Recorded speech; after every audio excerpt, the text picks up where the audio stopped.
Hello friend. तो मैं जो है पार्ट सेकंड है इसको लाने में मुझे काफ़ी टाइम लग गया था, क्योंकि कुछ प्रॉब्लम्स थी कुछ नहीं थी, वो मैं आपको डिस्कस नहीं करूँगा, ठीक है। लेकिन ये पार्ट सेकंड आ गया है। मेरे जो नोट्स है बिल्कुल शॉर्ट नोट्स रहते हैं, और जो भी इम्पोर्टेंट चीज़ रहती है सिर्फ वही मैं ऐड करता हूँ इसमें। टेलीग्राम चैनल पे जो लिंक डिस्क्रिप्शन में लिंक दे रखा है, वहाँ से आप ज्वाइन कर लेना उसको। वहाँ पे आपको नोट्स मिल जाएंगे, और भी बड़ी कोचिंगों के जो है मॉड्यूल के क्वेश्चन आंसर भी वहाँ पे आपको मिल जाते हैं। तो स्टार्ट करते हैं। संयुक्त नेत्र जो है उसकी जो है, इसे इंग्लिश में सबसे पहले तो बोल देंगे कंपाउंड आइज।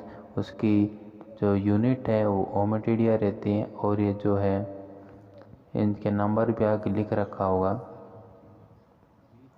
हाँ, ये रहा 2000 जो है इसका संख्या है। और सबसे इम्पोर्टेंट बात है कि ये जो षटकोणीय होती हैं, इसका शेप षटकोणीय है, ये एनसीईआरटी में सीधा सीधा लिख रखा है। फिर आगे बात करते हैं कि ये मोज़ेक दृष्टि होती है, और मोज़ेक दृष्टि मतलब कि रात्रि दृष्टि भी होती है, रात में इससे साफ दिखता है, ठीक है। और फिर बात करते हैं कि मोज़ेक दृष्टि में क्या होती है कि सुग्राह्यता ज़्यादा होती है और विभेदन बहुत ही कम होता है, ठीक है, हमें उससे मतलब नहीं है, लेकिन ये याद रखना है। फिर लिंग की बात करेंगे, नर की अलग बात करेंगे, मादा की अलग बात करेंगे, ठीक है। तो सबसे पहले अपना आ जाता है कि ये होता है द्विलिंगी होता है, और जननांग इसमें पूर्ण विकसित होते हैं, ठीक है। अब नर की बात करेंगे और फिर मादा की करेंगे, ठीक है। नर में जो जननांग होते हैं वो वृषण होते हैं, एक जोड़ी वृषण होते हैं, और ये चौथे से छठे खंड में प्रेजेंट होते हैं, उपस्थित होते हैं, ठीक है। फिर आती है सहायक जनन ग्रंथि, जो कि मशरूम आकार की होती है, और ये जो है छठे से सातवें खंड में स्थित होती है। बाह्य जननांग में आता है गोनेफोसिस, या फिर इसे शिश्न खंड भी बोलते हैं। और बायोलॉजी के स्टूडेंट है तो ये सब चीज़ें तो आपको याद रखनी पड़ेगी, ये तो बहाना नहीं चलेगा ना कि इसका नाम खराब है, ठीक है। जनन रंध्र के चारों ओर जो है काइटिन की परत पाई जाती है, और ये असीमित परत उपस्थित रहती है, ठीक है। इसमें कुछ बताने का है नहीं, सीधा सीधा आपको याद ही करना पड़ेगा, ठीक है। काइटिन की होती है तो होती है, इसमें क्या है आपको बताओ कोई ट्रिक इसमें नहीं रहती, ठीक है। और फिर बात करते हैं कि शुक्राणुओं का संग्रहण शुक्राशय करता है, और इसे शुक्राणुधर भी बोल देते हैं, इसे शुक्राणुधर भी बोल देते हैं। तो अब हम बात करते हैं मादा की। मादा में एक जोड़ी अंडाशय होते हैं, यानी कि दो होते हैं नंबर इसके, और प्रत्येक अंडाशय जो होता है आठ आठ अंडाशय नलिकाओं से निर्मित होता है, और जिसे योनि बोल देते हैं। और ये जो होते हैं दूसरे से छठे खंड में स्थित रहते हैं। ये कह देता है कि अंडाशय कितने अंडाशय नलिकाओं से मिलकर बना होता है, तो ऑप्शन अपना 8 वाला करेक्ट होगा। फिर बात करते हैं निषेचित अंडे की, ठीक है।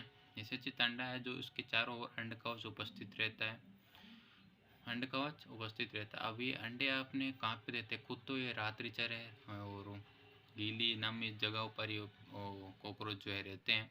अभी अपने अंडे कहाँ देते हैं वो भी यहाँ पे लिख रखा है कि दरारों में, आर्द्रता वाले स्थानों में, और भोजन के करीब, जहाँ पे आसानी से भोजन मिल जाए, यानी कि अंडों को निकलते ही वहाँ जिसमें जैसे वहाँ से कॉकरोच निकलेंगे अंडों से, तो वहाँ पे उसको भोजन मिल पाए आसानी से, आर्द्रता हो, और दरारें यानी कि जहाँ पे इंसानों की या फिर किसी और जानवर की, कीट की जो है नज़र वहाँ पे ना जाए, वो वहाँ पे ना आते जाते हो, ठीक है।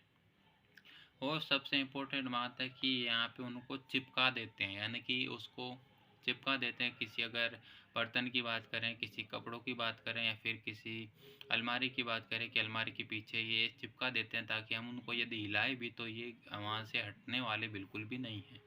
इन्हें मतलब हमें हाथ से या फिर किसी और चीज़ से हटाना, धक्का दे के हटाना पड़ेगा, ऐसे हटने वाले नहीं है, यानी चिपका देते, ठीक है। और ये इनका कलर दे रखा है, लाल से काले भूरे कलर के होते हैं। 3.8 इंचेस इसकी जो है लंबाई दे रखी है, और में भी दे रखी है, 8 जो इसकी लंबाई दे रखी है। 9 से 10 अंड कवच जो है उत्पन्न करते हैं, यानी कि 9 से, ठीक है। और प्रत्येक में 14 से 16 अंडे उपस्थित होते हैं, यानी कि टोटल 126 से 160 की समथिंग जो है यहाँ पे अंडे बन जाते हैं एक बार में। एंड फिर यहाँ पे आता है पेरीप्लेनेटा अमेरिकाना का बात करेंगे, जो कि इस पूरे चैप्टर में हमने इसी कॉकरोच की बात की है, ठीक है। कॉकरोच की और भी प्रजातियाँ होती है, लेकिन हमने इसी की बात की है। इसका परिवर्धन जो है पोरा मेटाबोलिस टाइप का होता है। अभी क्या होता है पोरा मेटाबोलिस, ये मैं आपको किसी और चैप्टर में बता दूंगा। अगर आप चाहो तो मुझे कमेंट कर दो, मैं कमेंट में या फिर टेलीग्राम चैनल पे जो डाल दूंगा पेरा मेटाबोलिस जो है, ठीक है। और टेलीग्राम चैनल का लिंक मैं आपको डिस्क्रिप्शन में दे दूंगा, वहाँ से आप इस चैप्टर के जो नोट्स हैं ना, ये वाले नोट्स जो मैं अभी पढ़ा रहा हूँ, ये नोट्स आप वहाँ से ले लेना। और इस चैप्टर के क्वेश्चन बड़ी कोचिंग सेंटर जैसे आकाश एलन के हैं, उनके मॉड्यूल के क्वेश्चंस भी मैं आपको वहाँ पे दे दूंगा, ठीक है। तो आप एक बार कमेंट कर देना नीचे, एंड लाइक तो कर देना यार, वीडियो को सब्सक्राइब नहीं करो कोई बात नहीं, लाइक कर देना, ठीक है। यानी कि पोरा मेटाबोलिस का मतलब कि बड़ा तो वहाँ बताऊँगा, लेकिन छोटा सा आप समझ दो, यानी कि जिसमें लार्वा निम्स उपस्थित हो, लार्वा उपस्थित होता है और लार्वा का नाम यहाँ पे है निम्स, ठीक है। कॉकरोच में जो लार्वा बनता है वो निम्स बनता है। और पेरा मेटाबोलिस यानी कि जिसमें लार्वा बनता हो, ये आप छोटी सी बात समझ लो। फिर यहाँ पे निम्स की बात आ जाती है कि निम्स क्या होता है, कैसे होता है, ठीक है। इसकी थोड़ी सी बात कर लेंगे, बिल्कुल 2 ही लाइनों में बात हो रही है। ये वयस्क के समान दिखता है, बिल्कुल लार्वा होता है, यानी कि वयस्क नहीं होता है, ये वयस्क के समान इसमें दिखने, मतलब कि दिखने में ये वयस्क के समान होता है, ठीक है। यानी साइज में बराबर नहीं होता, लेकिन इसमें 2 पंख होते हैं, वही पैर होते हैं, वो सब चीज़ में दिखने के समान होता है, ठीक है। आप सोच रहे हो कि ये भी उसके समान हाइट में, लंबाई में, ठीक है, ऐसा नहीं होता।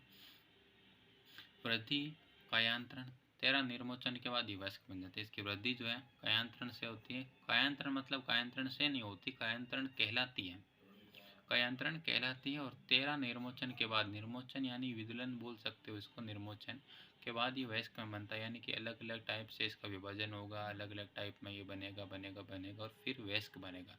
13 बार ये चेंज होगा और 14वीं बार में ये वयस्क बन जाएगा, ठीक है। यहाँ पे आपको दिख रही होगी एक लाइन मैंने काट रखी है, गलत कर रखी है, यानी कि हटा रखी है।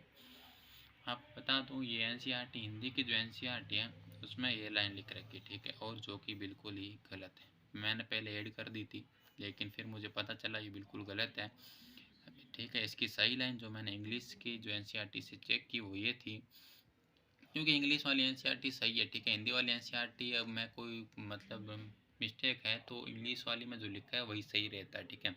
इसमें विंग्स पैड उपस्थित रहते हैं, विंग्स पैड उपस्थित रहते हैं, जो कि कहाँ उपस्थित हो कि मतलब किस में उपस्थित होते हैं, अंतिम निम्फल अवस्था की अगली अवस्था में, अंतिम निम्फल अवस्था की अगली अवस्था में, ठीक है। अंतिम निम्फल अवस्था को, जो भी निम्फल अवस्था अगली मतलब कि निम्फ है उसकी भी कुछ अवस्था होती होगी, जैसे अपने ह्यूमन में होती है कि बाल्यावस्था, यौनावस्था और फिर वृद्धावस्था रहती है, उसमें निम्फल की भी, निम्फ जो लार्वा रहता है उसकी भी कोई अवस्था रहती होगी ना, तो उस अवस्था की अंतिम अवस्था जो रहती है उसकी अगली अवस्था, ठीक है।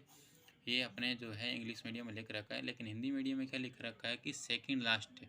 सेकंड लास्ट तो होती है कि भाई लास्ट निम्फल अवस्था है उससे पहली, भाई ये लास्ट निम्फल अवस्था है, ठीक है। हिंदी मीडियम में लिख रखा है कि इससे पहली वाली, ठीक है, इससे पहली वाली, लेकिन इंग्लिश मीडियम में ये लिख रखा है अंतिम निम्फल अवस्था के बाद वाली, तो आपको ये बाद वाली पे ही करेक्ट करना, ठीक है। ये रॉन्ग है अपना, ये बिल्कुल रॉन्ग है, ये करेक्ट है।